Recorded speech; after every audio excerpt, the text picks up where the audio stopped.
ओम श्री गणेशाय नमः। बोल सियावर रामचंद्र भगवान की जय। मास परायण 27वां विश्राम।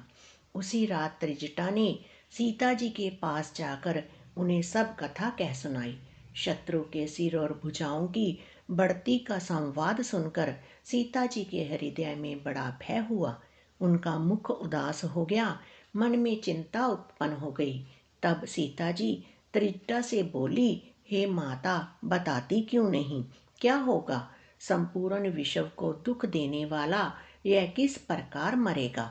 श्री रघुनाथ जी के बाणों से सिर कटने पर भी नहीं मरता। विधाता सारे चरित्र विपरीत ही कर रहा है। सच बात तो यह है कि मेरा दुर्भाग्य ही उसे जिला रहा है, जिसने मुझे भगवान के चरण कमलों से अलग कर दिया है। जिसने कपट का झूठा स्वर्ण मृग बनाया था, वही देव अब भी मुझ पर उठा हुआ है।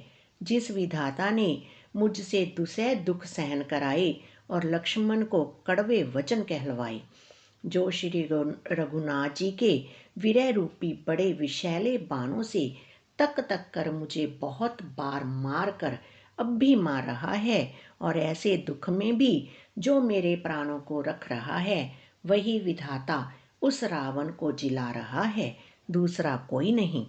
कृपा निधान श्री राम जी की याद कर करके जानकी जी बहुत प्रकार से विलाप कर रही हैं।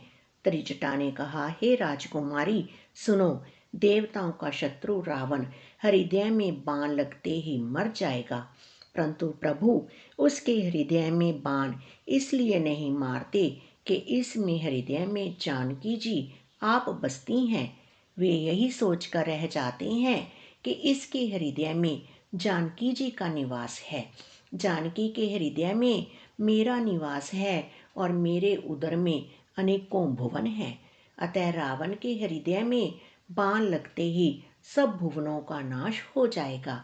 यह वचन सुनकर सीता जी के मन में अत्यंत हर्ष और विषाद हुआ।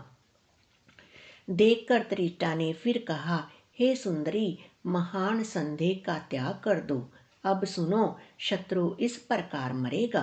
सिरों के बार बार काटे जाने से जब वह व्याकुल हो जाएगा और उसके हृदय से तुम्हारा ध्यान छूट जाएगा, तब सुजान अंतर्यामी श्री राम जी रावण के हृदय में बाण मारेंगे।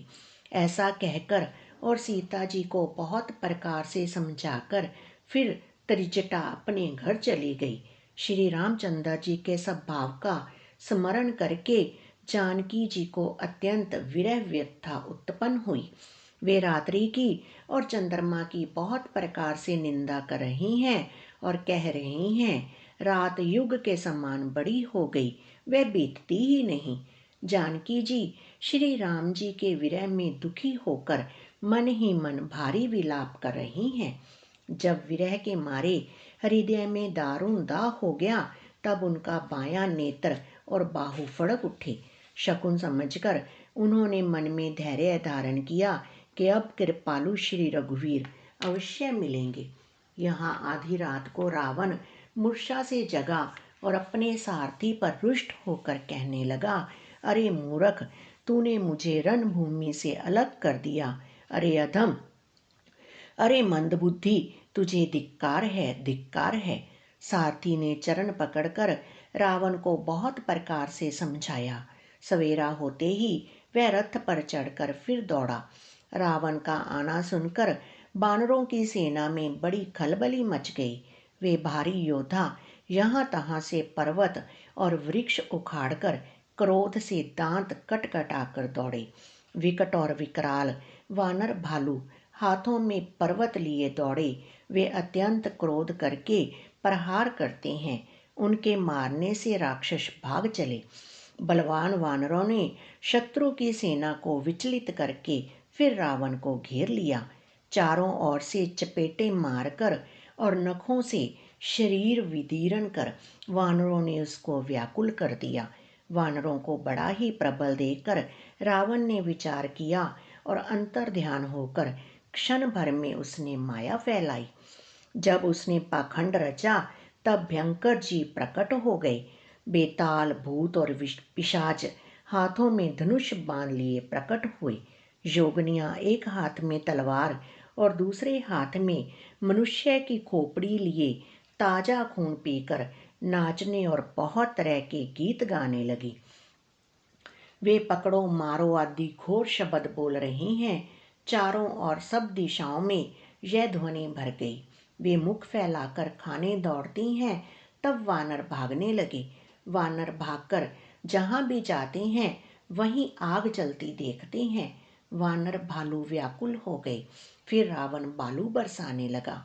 वानरों को जहाँ तहाँ थकित कर रावण फिर गरजा। लक्ष्मण जी और सुग्रीव सहित सभी वीर अचेत हो गए। हा राम हा रघुनाथ पुकारते हुए श्रेष्ठ योद्धा अपने हाथ मलते पछताते हैं। इस प्रकार सबका बल तोड़कर रावण ने फिर दूसरी माया रची। उसने बहुत से हनुमान प्रकट किए जो पत्थर लिए दौड़े। उन्होंने चारों ओर दल बनाकर श्री रामचंद्र जी को जा घेरा। वे पूंछ उठाकर कटकटाते हुए पुकारने लगे, मारो पकड़ो जाने ना पावे। उनके लंगूर पूंछ दसों दिशाओं में शोभा दे रहे हैं और उनके बीच में कौशल राज श्री राम जी हैं। उनके बीच में कौशल राज का सुंदर श्याम शरीर ऐसी शोभा पा रहा है मानो ऊंचे तमाल वृक्ष के लिए अनेक इंद्रधनुषों की श्रेष्ठ बाड़ बनाई गई हो। प्रभु को देखकर देवता हर्ष और विषाद युक्त हृदय से जय जय जय ऐसा बोलने लगे। तब श्री रघुवीर ने क्रोध करके एक ही बाण से नमेश मात्र में रावण की सारी माया हर ली। माया दूर हो जाने पर वानर भालू हर्षित हुए और वृक्ष तथा पर्वत ले लेकर सब लौट पड़े। श्री राम जी ने बाणों के समूह छोड़े जिनसे रावण के हाथ और सिर फिर कट कट कर पृथ्वी पर गिर पड़े।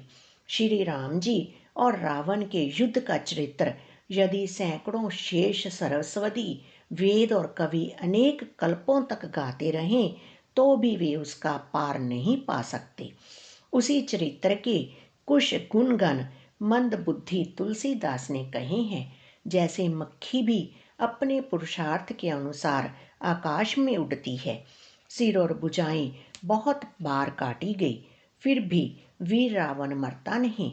प्रभु तो खेल कर रहे हैं परंतु मुनि सिद्ध और देवता उस क्लेश को देखकर व्याकुल हैं। काटते ही सिरों का समूह बढ़ जाता है। जैसे प्रत्येक लाभ पर लोभ बढ़ता है। शत्रु मरता नहीं और परिश्रम बहुत हुआ।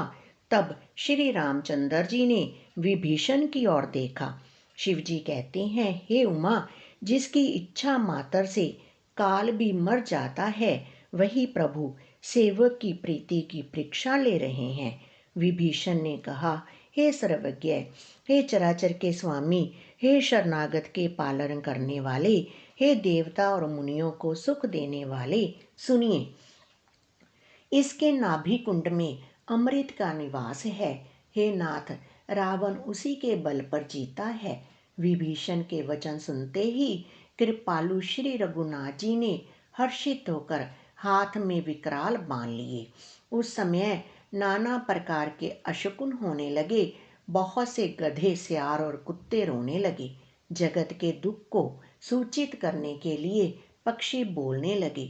आकाश में जहाँ तहाँ केतु, पुच्छल तारे प्रकट हो गए। दसों दिशाओं में अत्यंत दाह होने लगा। आग लगने लगी। बिना ही पर्व के सूर्य ग्रहण होने लगा। मंदोदरी का हृदय बहुत कांपने लगा। मूर्तियां नेत्र मार्ग से जल बहाने लगी। मूर्तियां रोने लगी। आकाश से वज्रपात होने लगे। अत्यंत प्रचंड वायु बहने लगी। पृथ्वी हिलने लगी। बादल रक्त, बाल और धूल की वर्षा करने लगे। इस प्रकार इतने अधिक अमंगल होने लगे कि उनको कौन कह सकता है। अपरिमित उत्पात देखकर आकाश में देवता व्याकुल होकर जय जय पुकार उठे। देवताओं को भयभीत जानकर कृपालु श्री रघुनाथ जी धनुष पर बाण संधान करने लगे। कानों तक धनुष को खींचकर श्री रघुनाथ जी ने 31 बाण छोड़े। वे श्री रामचंद्र जी के बाण ऐसे चले मानो काल सर्प हों। एक बाण ने नाभि के अमृत कुंड को सोख लिया। दूसरे 30 बाण कोप करके उसके सिरों और भुजाओं में लगे। बाण सिरों और भुजाओं को लेकर चले। सिरों और भुजाओं से रहित रुंड धड़ पृथ्वी पर नाचने लगा। धड़ प्रचंड वेग से दौड़ता है, जिससे धरती धंसने लगी। तब प्रभु ने बाण मारकर उसके 2 टुकड़े कर दिए। मरते समय रावण बड़े घोर शब्द से गर्ज कर बोला, राम कहाँ है? मैं ललकार कर उनको युद्ध में मारूं। रावण के गिरते ही पृथ्वी हिल गई। समुंदर, नदियां, दिशाओं के हाथी और पर्वत क्षुब्ध हो उठे। रावण धड़ के दोनों टुकड़ों को फैलाकर भालू और वानरों के समुदाय को दबाता हुआ पृथ्वी पर गिर पड़ा। रावण की भुजाओं और सिरों को मंदोदरी के सामने रखकर राम बाण वहां चले जहां जगदीश्वर श्री राम जी थे। सब बाण जाकर तर्कस में प्रवेश कर गए। यह देखकर देवताओं ने नगाड़े बजाए। रावण का तेज प्रभु के मुख में समा गया। यह देखकर शिवजी और ब्रह्मा जी हर्षित हुए। ब्रह्मांड भर में जय जय की ध्वनि भर गई। प्रबल भुजदंडों वाले श्री रघुवीर की जय हो। देवता और मुनियों के समूह फूल बरसाते हैं और कहते हैं, कृपालु की जय हो, मुकंद की जय हो, जय हो। हे कृपा के कंद, हे मोक्षदाता मुकंद, हे राग द्वेष हर्ष शोक जन्म मृत्यु आदि द्विंदों के हरने वाले, हे शरणागत को सुख देने वाले प्रभु, हे दुष्ट दल को विदीर्ण करने वाले, हे कारणों के भी परम कारण, हे सदा करुणा करने वाले, हे सर्वव्यापक विभो, आपकी जय हो। देवता हर्ष में भरे हुए पुष्प बरसाते हैं। घमाघम नगाड़े बज रहे हैं। रणभूमि में श्री रामचंद्र जी के अंगों ने बहुत से कामदेवों की शोभा प्राप्त की। सिर पर जटाओं का मुकुट है, जिसके बीच बीच में अत्यंत मनोहर पुष्प शोभा दे रहे हैं। मानो नीले पर्वत पर बिजली के समूह सहित नक्षत्र सुशोभित हो रहे हैं।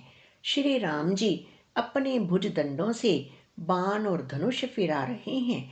शरीर पर रुधिर के कण अत्यंत सुंदर लगते हैं। मानो तमाल के वृक्ष पर बहुत सी लल मुनियां चिड़ियां अपने महान सुख में मगन हुई निश्चिल बैठी हों। प्रभु श्री रामचंद्र जी ने कृपा दृष्टि की वर्षा करके देव समूह को निर्भय कर दिया। वानर भालू सब हर्षित हुए और सुखधाम मुकंद की जय हो ऐसा पुकारने लगे। पति के सिर देखते ही मंदोदरी व्याकुल और मूर्छित होकर धरती पर गिर पड़ी। स्त्रियां रोती हुई उठ दौड़ी और उस मंदोदरी को उठाकर रावण के पास आई।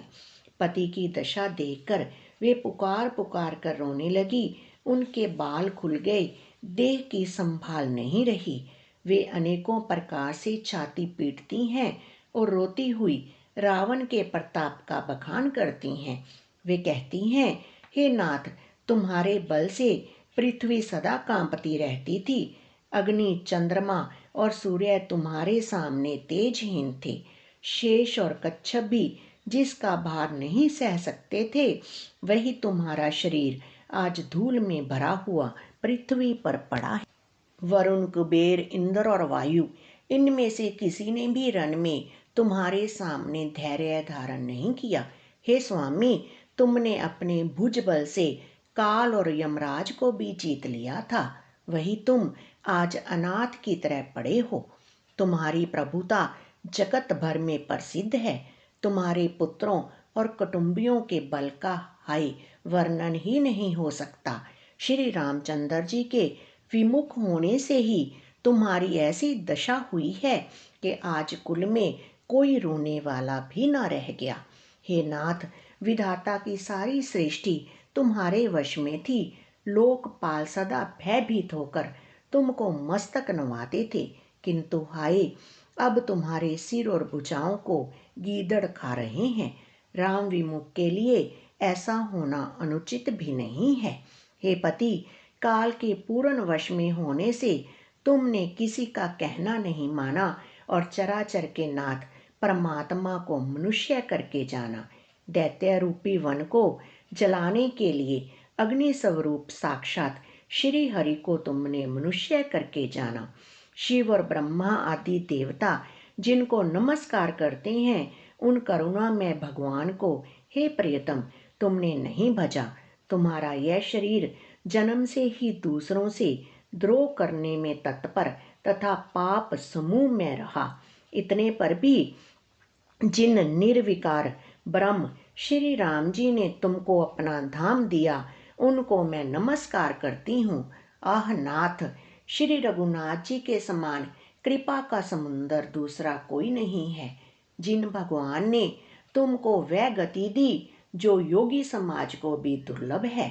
मंदोदरी के वचन कानों से सुनकर देवता, मुनि और सिद्ध सभी ने सुख माना। ब्रह्मा, महादेव, नारद और सनक आदि तथा और भी जो परमार्थवादी परमात्मा के तत्व को जानने और कहने वाले श्रेष्ठ मुनि थे, वे सभी श्री रघुनाथ जी को नेत्र भरकर निरख कर प्रेम मगन हो गए और अत्यंत सुखी हुए।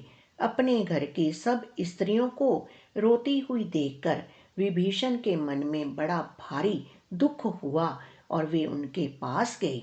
उन्होंने भाई की दशा देखकर दुख किया। तब प्रभु श्री राम जी ने छोटे भाई को आज्ञा दी कि जाकर विभीषण को धैर्य बंधाओ। लक्ष्मण जी ने उन्हें बहुत प्रकार से समझाया।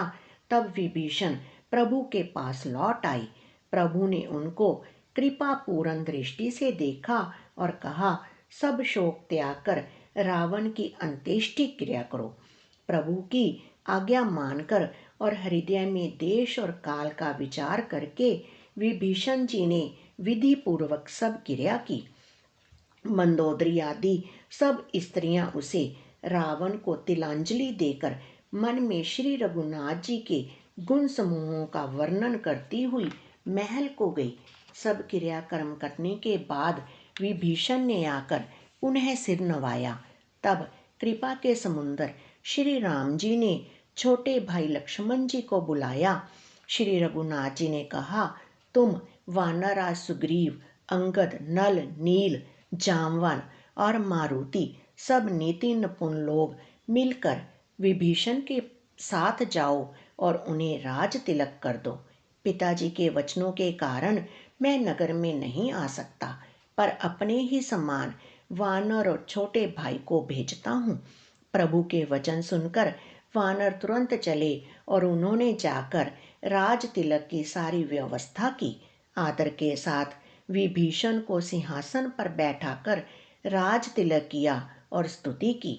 सभी ने हाथ जोड़कर उनको सिर नवाए। तदनंतर विभीषण जी सहित सब प्रभु के पास आए। तब श्री रघुवीर ने वानरों को बुला लिया और प्रिय वचन कहकर सबको सुखी किया।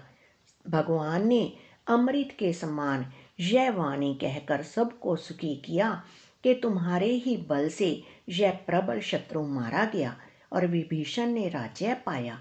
इसके कारण तुम्हारा यश तीनों लोकों में नित्य न्याय बना रहेगा। जो लोग मेरे सहित तुम्हारी शुभ कीर्ति को परम प्रेम के साथ गाएंगे, वे बिना ही परिश्रम इस अपार संसार सागर का पार पा जाएंगे। प्रभु के वचन कानों से सुनकर वानर समूह त्रिपत नहीं होते।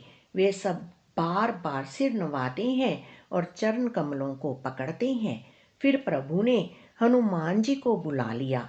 भगवान ने कहा, तुम लंका जाओ, जानकी को सब समाचार सुनाओ और उसका कुशल समाचार लेकर तुम चले आओ। तब हनुमान जी नगर में आए। यह सुनकर राक्षस की उनके सत्कार के लिए दौड़े।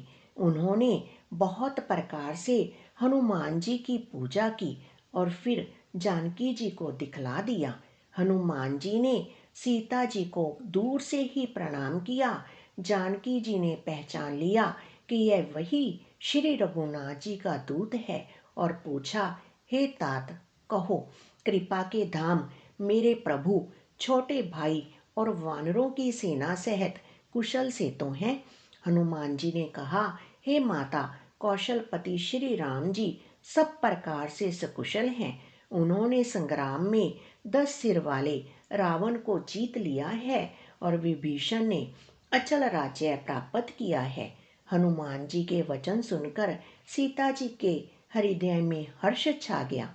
श्री जानकी जी के हृदय में अत्यंत हर्ष हुआ। उनका शरीर पुलकित हो गया और नेत्रों में आनंद अश्रुओं का जल छा गया। वे बार बार कहती हैं, हे हनुमान, मैं तुझे क्या दूं? इस वाणी के समान तीनों लोकों में और कुछ भी नहीं है। हनुमान जी ने कहा, हे माता सुनिए, मैंने आज निस्संदेह सारे जगत का राज्य पा लिया। जो मैं रण में शत्रु सेना को जीतकर भाई सहित निर्विकार श्री राम जी को देख रहा हूँ। जानकी जी ने कहा, हे पुत्र सुन, समस्त सद्गुण तेरे हृदय में बसे और हे हनुमान, शेष लक्ष्मण जी सहित कौशलपति प्रभु सदा तुझ पर प्रसन्न रहे।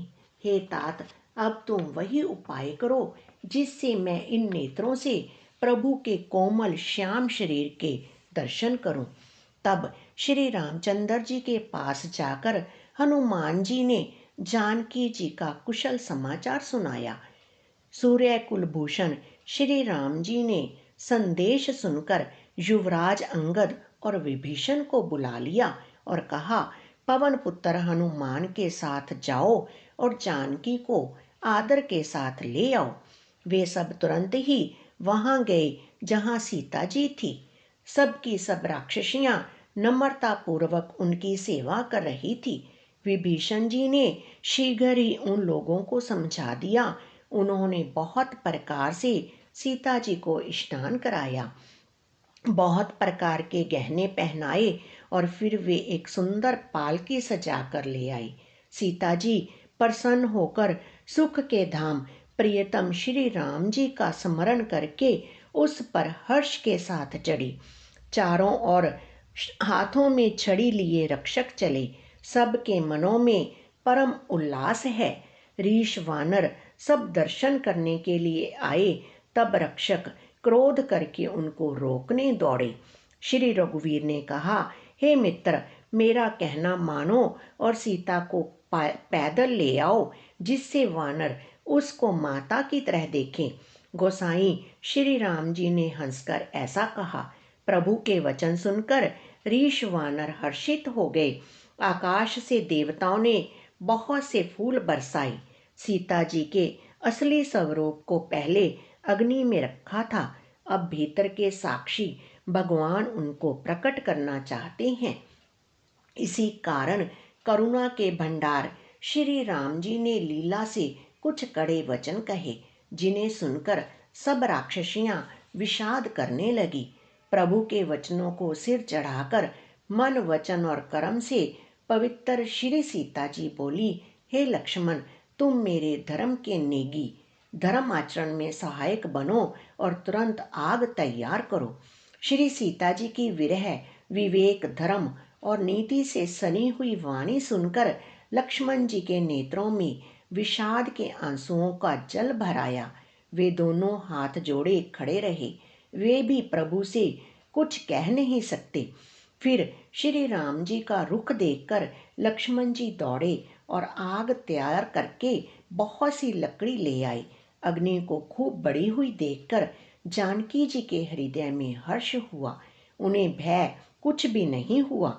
सीता जी ने लीला से कहा, यदि मन वचन और कर्म से मेरे हृदय में श्री रघुवीर को छोड़कर दूसरी गति नहीं है, तो अग्निदेव जो सबके मन की गति जानते हैं, मेरे भी मन की गति जानकर मेरे लिए चंदन के समान शीतल हो जाएं।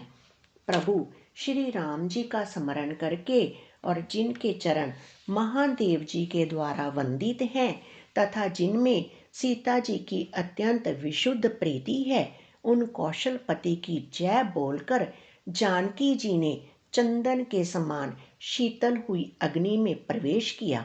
प्रतिबिंब सीता जी की छाया मूर्ति और उनका लौकिक कलंक प्रचंड अग्नि में जल गए। प्रभु के इन चरित्रों को किसी ने नहीं जाना। देवता, सिद्ध और मुनि सब आकाश में खड़े देखते हैं।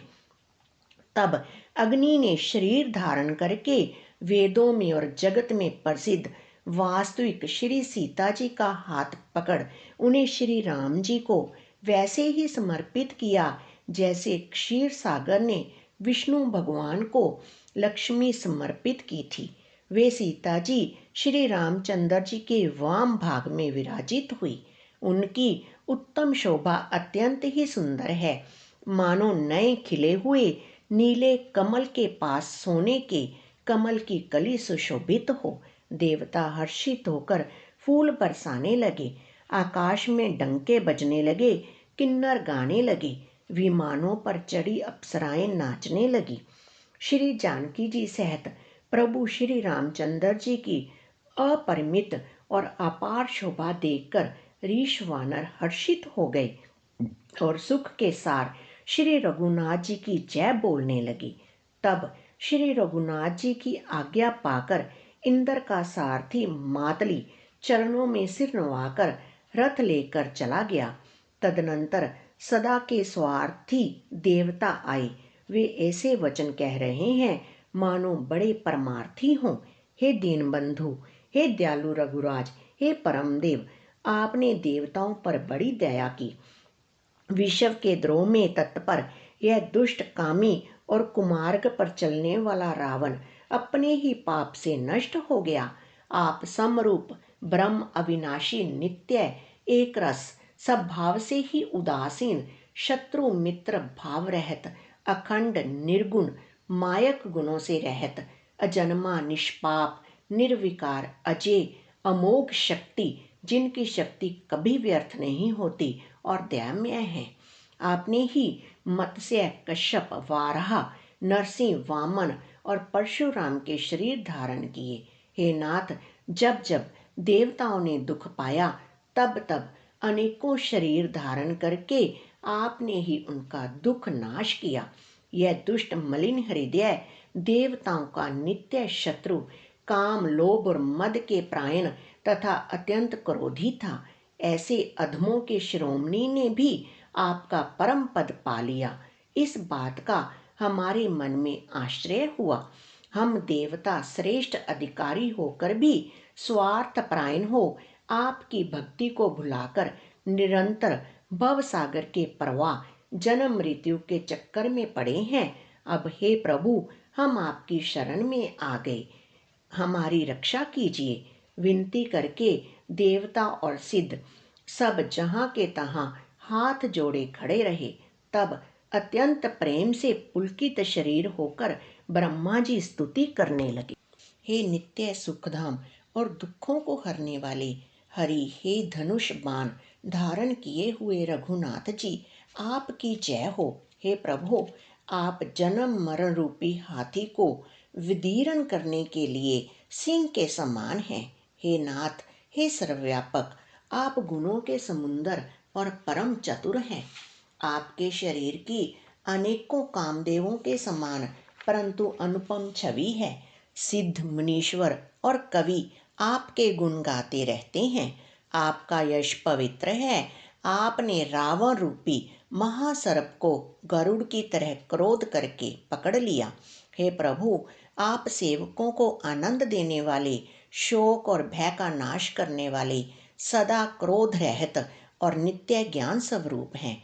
आपका अवतार श्रेष्ठ अपार दिव्य गुणों वाला, पृथ्वी का भार उतारने वाला और ज्ञान का समूह है। किंतु अवतार लेने पर भी आप नित्य अजन्मा व्यापक एक अद्वितीय और अनादि हैं। हे करुणा की खान श्री राम जी, मैं आपको बड़े ही हर्ष के साथ नमस्कार करता हूँ। हे रघुकुल के आभूषण, हे दूषण राक्षस को मारने वाले तथा समस्त दोषों को हरने वाले विभीषण दीन था, उसे आपने लंका का राजा बना दिया। हे गुण और ज्ञान के भंडार, हे मान रहित, हे अजन्मा व्यापक और मायक विकारों से रहित श्री राम, मैं आपको नित्य नमस्कार करता हूँ। आपके भुजदंडों का प्रताप और बल प्रचंड है। दुष्ट समूह के नाश करने में आप परम निपुण हैं। हे बिना ही कारण दीनों पर दया तथा उनका हित करने वाले और शोभा के धाम, मैं श्री जानकी जी सहित आपको नमस्कार करता हूँ। आप भवसागर से तारने वाले हैं। कारण रूपा प्रकृति और कार्य रूप जगत दोनों से परे हैं और मन से उत्पन्न होने वाले कठिन दोषों को हरने वाले हैं। आप मनोहर बाण, धनुष और तरकस धारण करने वाले हैं। लाल कमल के समान रक्त वर्ण आपके नेत्र हैं। आप राजाओं में श्रेष्ठ, सुख के मंदिर सुंदर श्री लक्ष्मी जी के वल्लभ तथा मद, अहंकार, काम और झूठी ममता का नाश करने वाले हैं। आप दोष रहित हैं, अखंड हैं, इंद्रियों के विषय नहीं हैं। सदा सर्वरूप होते हुए भी आप वह सब कभी हुए ही नहीं, ऐसा वेद कहते हैं। यह कोई दंत कथा, कोरी कल्पना नहीं है। जैसे सूर्य और सूर्य का प्रकाश अलग अलग है और अलग नहीं भी है, वैसे ही आप भी संसार से भिन्न तथा अभिन्न दोनों ही हैं। हे व्यापक प्रभु, ये सब वानर कृतार्थ रूप हैं जो आदर पूर्वक ये आपका मुख देख रहे हैं। और हे हरे, हमारे अमर जीवन और देव शरीर को धिक्कार है जो हम आपकी भक्ति से रहित हुए संसार में भूले पड़े हैं। हे दीन दयालु, अब दया कीजिए और मेरी उस विभेद उत्पन्न करने वाली बुद्धि को हर लीजिए जिससे मैं विपरीत कर्म करता हूँ और जो दुख है उसे सुख मानकर आनंद से विचरता हूँ। आप दुष्टों का खंडन करने वाले और पृथ्वी के रमणीय आभूषण हैं। आपके चरण कमल श्री शिव पार्वती द्वारा सेवित हैं। हे राजाओं के महाराज, मुझे यह वरदान दीजिए कि आपके चरण कमलों में सदा मेरा कल्याणदायक प्रेम हो। इस प्रकार ब्रह्मा जी ने अत्यंत प्रेम पुलकित शरीर से विनती की। शोभा के समुंदर श्री राम जी के दर्शन करते करते उनके नेत्र तृप्त ही नहीं होते थे। उसी समय दशरथ जी वहां आए। पुत्र श्री राम जी को देखकर उनके नेत्रों में प्रेम अश्रुओं का जल छा गया। छोटे भाई लक्ष्मण जी सहित प्रभु ने उनकी वंदना की और तब पिता ने उनको आशीर्वाद दिया। श्री राम ने कहा, हे तात, यह सब आपके पुण्यों का प्रभाव है जो मैंने अजय राक्षस राज को जीत लिया। पुत्र के वचन सुनकर उनकी प्रीति अत्यंत बढ़ गई। नेत्रों में जल छा गया और रोमावली खड़ी हो गई। श्री रघुनाथ जी ने पहले के जीवित काल के प्रेम को विचार कर पिताजी की ओर देखकर ही उन्हें अपने स्वरूप का दृढ़ ज्ञान करा दिया। हे उमा, दशरथ जी ने भेद भक्ति में अपना मन लगाया था, इसी से उन्होंने कैवल्य मोक्ष नहीं पाया। माया रहित सच्चिदानंदमय स्वरूप भूत दिव्य गुण युक्त सगुण स्वरूप की उपासना करने वाले भगत इस प्रकार का मोक्ष लेते भी नहीं। उनको श्री राम जी अपनी भक्ति देते हैं। प्रभु को इष्ट बुद्धि से बार बार प्रणाम करके दशरथ जी हर्षित होकर देवलोक को चले गए। छोटे भाई लक्ष्मण जी और जानकी जी सहित परम कुशल प्रभु श्री कौशलाधीश की शोभा देखकर देवराज इंद्र मन में हर्षित होकर स्तुति करने लगे।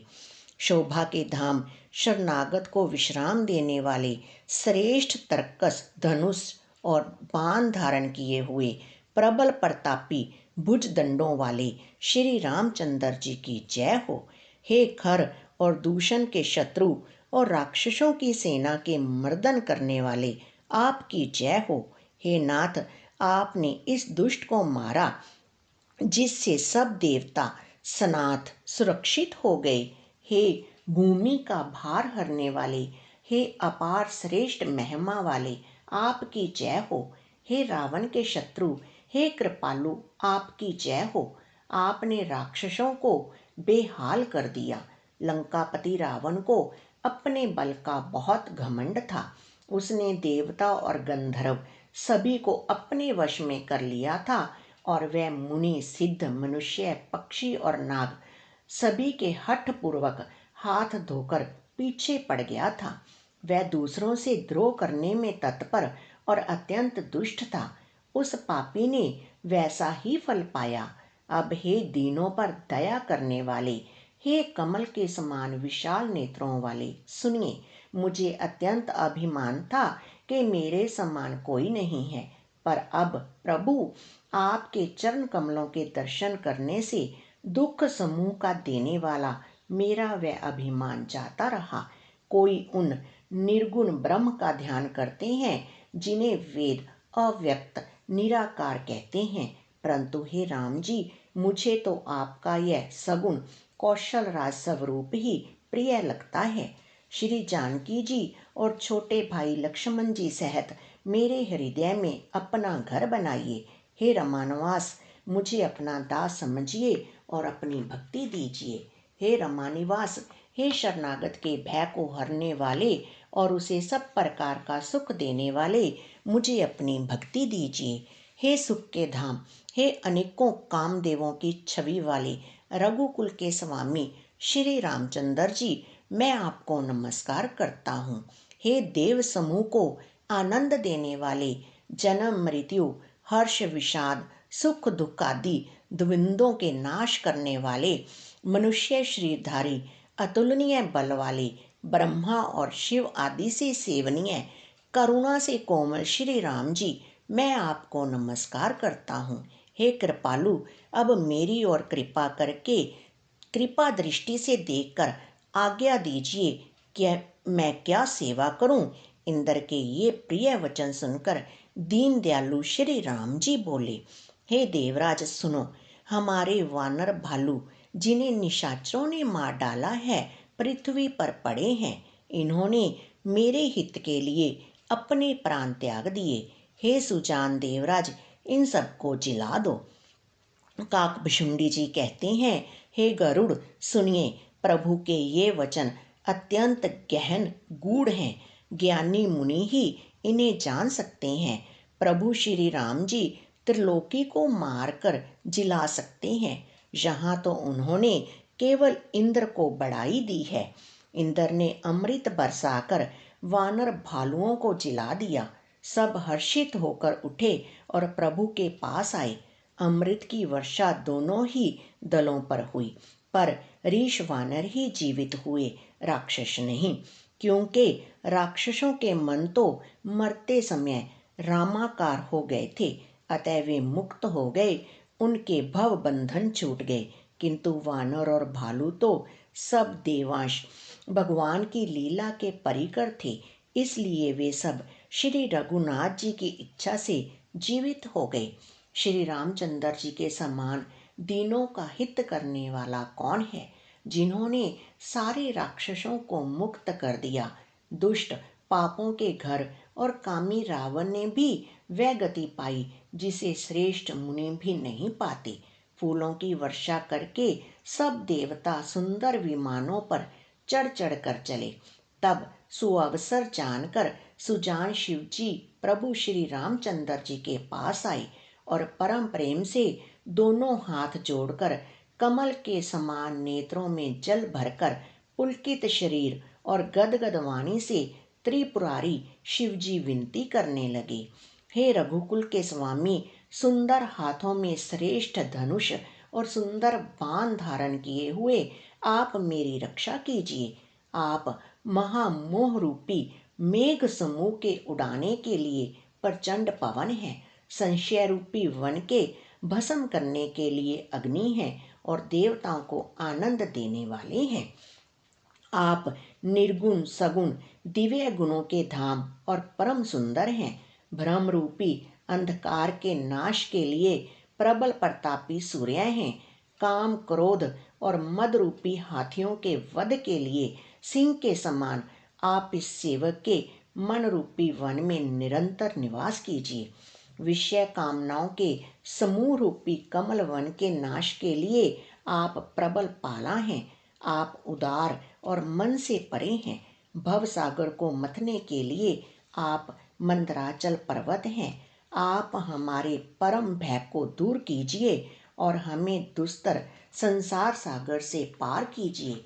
हे श्याम सुंदर शरीर, हे कमल नयन, हे दीन बंधु, हे शरणागत को दुख से छड़ाने वाले, हे राजा रामचंद्र जी, आप छोटे भाई लक्ष्मण और जानकी जी सहित निरंतर मेरे हृदय के अंदर निवास कीजिए।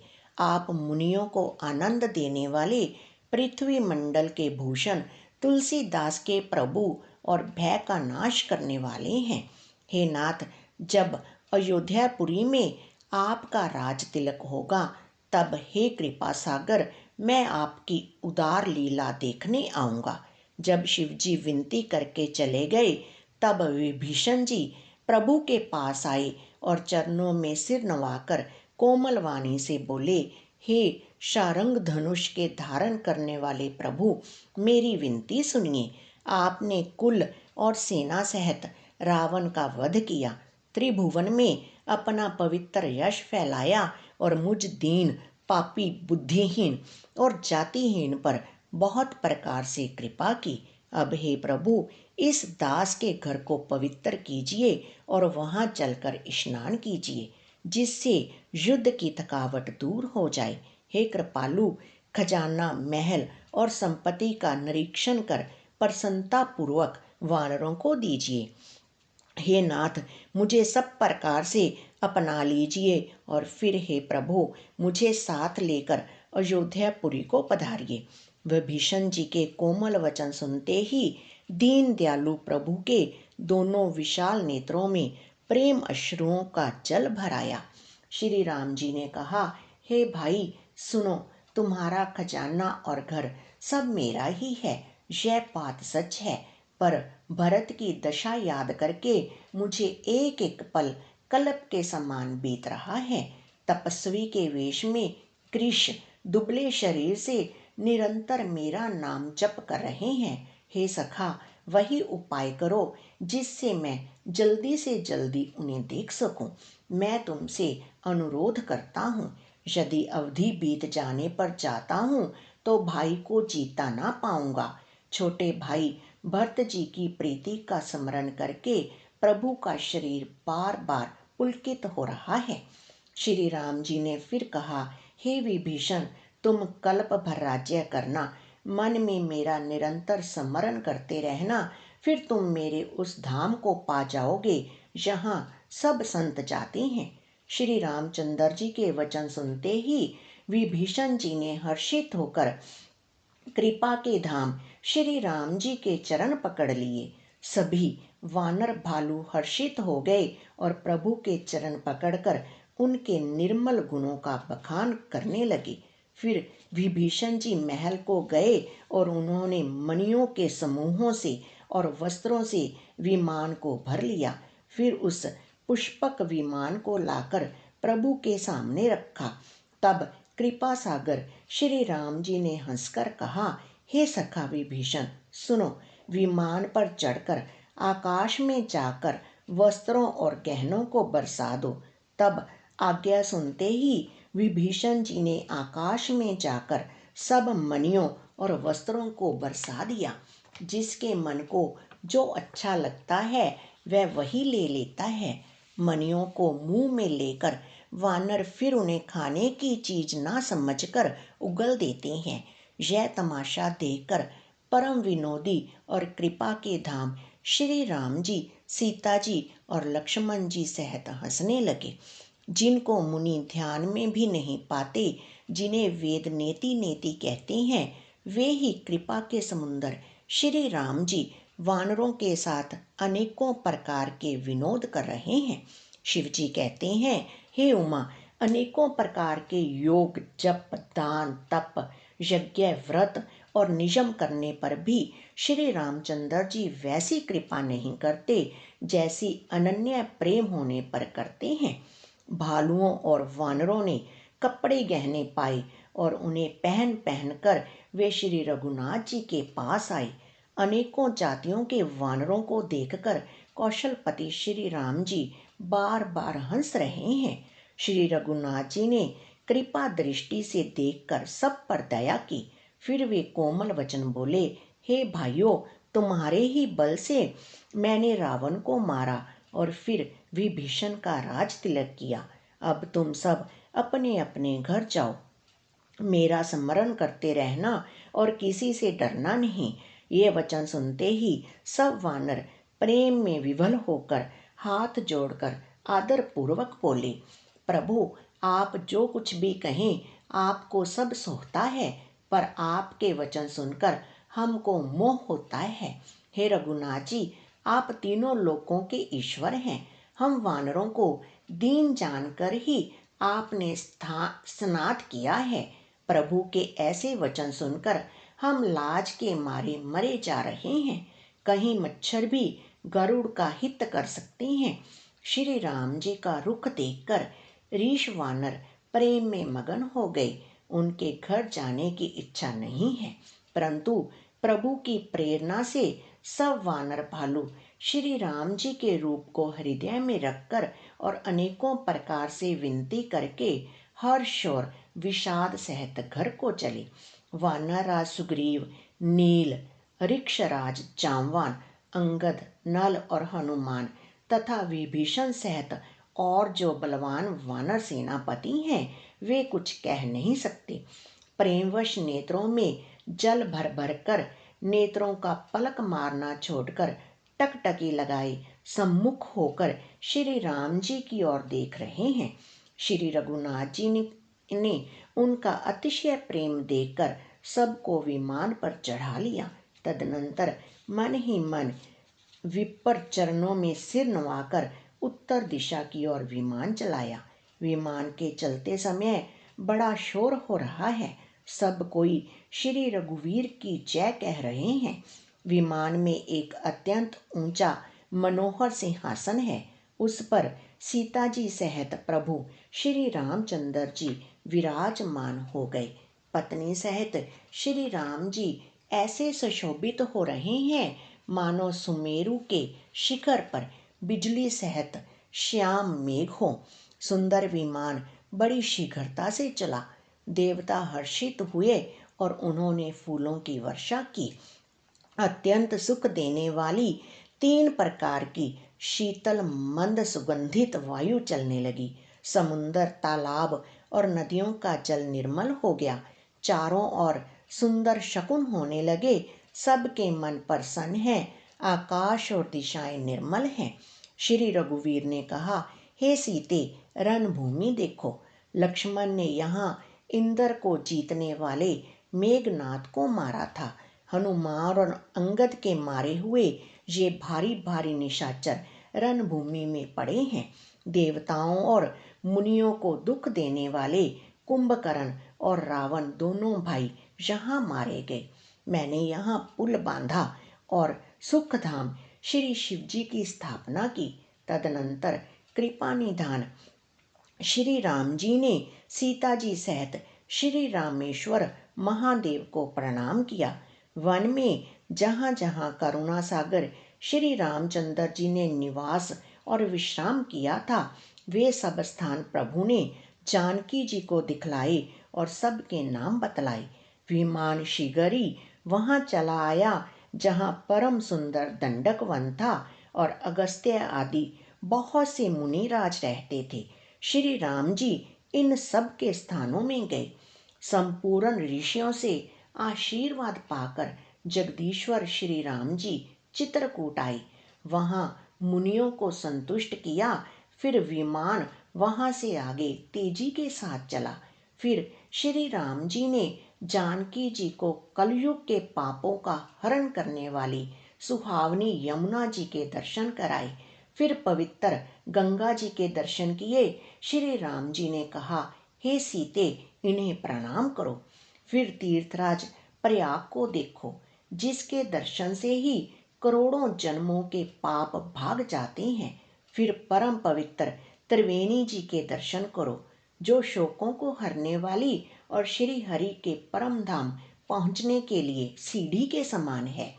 फिर अत्यंत पवित्र अयोध्यापुरी के दर्शन करो, जो तीनों प्रकार के तापों और भव आवागमन रूपी रोग का नाश करने वाली है। यूं कहकर कृपालु श्री राम जी ने सीता जी सहित अवधपुरी को प्रणाम किया।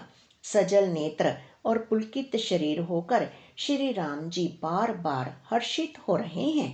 फिर त्रिवेणी में आकर प्रभु ने हर्षित होकर स्नान किया और वानरों सहित ब्राह्मणों को अनेकों प्रकार के दान दिए। तदनंतर प्रभु ने हनुमान जी को समझाकर कहा, तुम ब्रह्मचारी का रूप धरकर अवधपुरी को जाओ। भरत को हमारी कुशल सुनाना और उनका समाचार लेकर चले आना। पवन पुत्र हनुमान जी तुरंत ही चल दिए।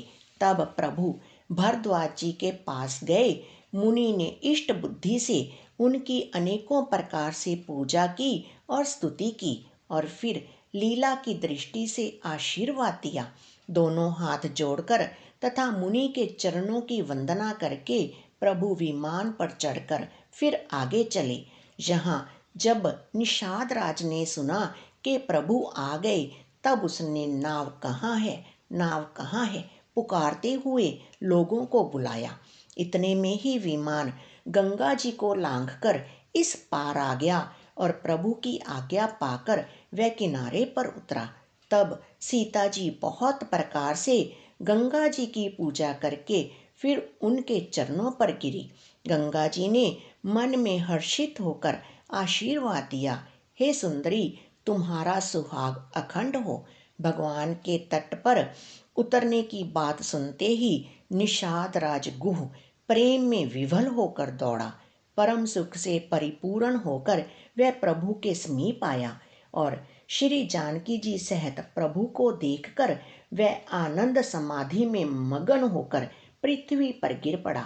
उसे शरीर की सुधि न रही। श्री रघुनाथ जी ने उसका परम प्रेम देखकर उसे उठाकर हर्ष के साथ हृदय से लगा लिया। सुजानों के राजा शिरोमणि लक्ष्मीकांत कृपा निधान भगवान ने उसको हृदय से लगा लिया और अत्यंत निकट बैठाकर कुशल पूछी। वह विनती करने लगा, आपके जो चरण कमल ब्रह्मा जी और शंकर जी से सेवित हैं, उनके दर्शन करके मैं अब सकुशल हूँ। हे सुखधाम, हे पूर्ण काम श्री राम जी, मैं आपको नमस्कार करता हूँ, नमस्कार करता हूँ।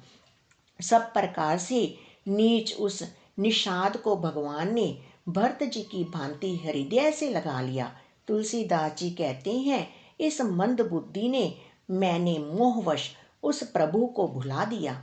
रावण के शत्रु का यह पवित्र करने वाला चरित्र सदा ही श्री राम जी के चरणों में प्रीति उत्पन्न करने वाला है। यह काम आदि विकारों का हरने वाला और भगवान के स्वरूप का विशेष ज्ञान उत्पन्न करने वाला है। देवता, सिद्ध और मुनि आनंदित होकर इसे गाते हैं। जो सुजान लोग श्री रघुवीर की समर विजय संबंधी लीला को सुनते हैं, उनको भगवान नित्य विजय, विवेक और विभूति ऐश्वर्य देते हैं। अरे मन, विचार करके देख, यह कलिकाल पापों का घर है। इसमें श्री रघुनाथ जी के नाम को छोड़कर पापों से बचने के लिए दूसरा कोई आधार नहीं है। मास प्राइम 27वां विश्राम कलयुग के समस्त पापों का नाश करने वाले श्री रामचरितमानस का यह छठा सोपान समाप्त हुआ। लंका कांड समाप्त। बोल सियावर रामचंद्र भगवान की जय। उम्मीद है जितनी रामायण अभी तक आपने सुनी वह आपको समझ आई होगी और इसी तरह आगे भी हम आपकी आशाओं पर खरा उतरेंगे। इसी तरह हमारे चैनल को सब्सक्राइब करते रहें, लाइक करते रहें और शेयर करते रहें। जय सिया राम।